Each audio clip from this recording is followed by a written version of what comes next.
Sasa Sefu alipunguza yale maji ambayo alikuwa amejaa katika zile ndoo zake, lakini alivyoondoka, jambo ambalo lilitokea la kushangaza, miti yote ilikuwa pale pembeni, unaambiwa ilikuwa pale pale chap chap. Baada hapo akachukua yale maji akanywa, akajua tu kama maji ya kawaida. Baada hapo akawa anahamisha mawe, lakini mara ghafla akaanza kujisikia kama kafungashwa vile, kama utandabui wa buibui. Mara ghafla akajitoa kwenye zile tandabui, lakini alipoangukia tu hivi jiwe, akashangaa lile jiwe limepasuka. Alipolibeba hivi jiwe, akashangaa jiwe limekuwa jepesi mno. Hapa ndipo akaja kugundua kwa itakuwa yale maji ndio yaliyompa uwezo wote. Anarudi kule kisimani kuangalia, anashangaa kuona pale pembezoni kulikuwa na mti mdogo wa zabibu, lakini mara ghafla ile zabibu imekuwa kubwa. Anaionja ile zabibu ilikuwa na ladha tamu kweli kweli, mpaka akajihisi kama amehama nchi. Baada hapo akachukua zile zabibu akaenda sokoni imradi aziuze. Akawa anaulizwa hizi zabibu unauza shilingi ngapi? Akasema anauza dola 80 kwa kila kichana. Watu wakasema mbona unauza bei kubwa wewe? Unauzaje bei kubwa? Sasa kuna jamaa mmoja akasema hebu nijaribu kuonja, labda inaweza ikawa na uspesho wake. Anaonja hivi, jamaa alijiona kama malaika vile anapaa na maumivu yake ya mgongo yote aliisha.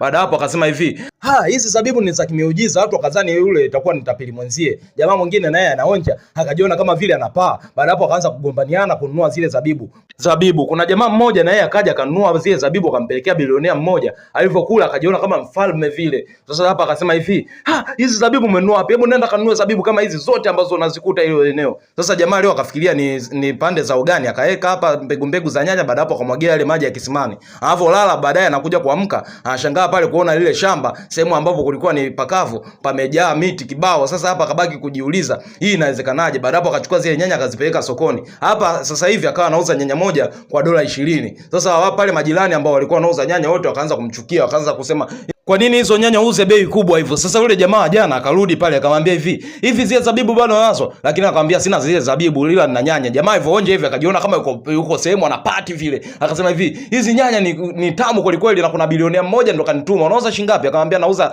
dola 20, lakini jamaa akampa dola 40,000. Sasa akamwambia kazi mzuri sana na ninahitaji zile zabibu. Sasa jamaa baada ya kuona baadaye akaja anashangaa kuona kwenye grupu lao la shule kuna watu wameposti alivyokuwa anauza nyanya. Akamwambia yani mtu kama wewe umesoma mpaka chuo kikuu afu unauza nyanya, unazalilisha degree bwana. Sasa baada hapo jamaa aka screenshot ile hela ambayo anaipata kwa siku akawatumia watu, akashtuka kweli kweli, wakajiuliza hiyo hela maskini kama wewe unaweza kupataje hiyo hela yote? Akasema nyie endeleeni tu kukaa huko mnaajiriwa, lakini sisi tunajiajiri. Sasa hapa Magafa akapigiwa simu na demo wake mmoja zamani, ambaye huyu demo alikuwa anamsaidia sana kwenye matatizo yake hata ilivyokuwa anaonewa. Sasa akamwambia nimepata taarifa kama sasa hivi baada ya masomo unauza mboga na matunda mbalimbali. Sasa nataka nikuoneshe njia ambayo itakusaidia wewe kuweza kuuza vizuri hayo mazao na upate faida kubwa. Akamwambia inabidi ufanye biashara. Sasa unachotakiwa ulete hayo mazao yako kwa sababu yanakubalika kweli kweli. Akafikiria sasa hivi akuze zao gani? Akafikiria hapa akasema basi kama vipi nipande zao ambalo kila mtu anaweza akalipenda. Sasa hapa akapanda matango. Baada hapo akayapeleka sokoni bwana.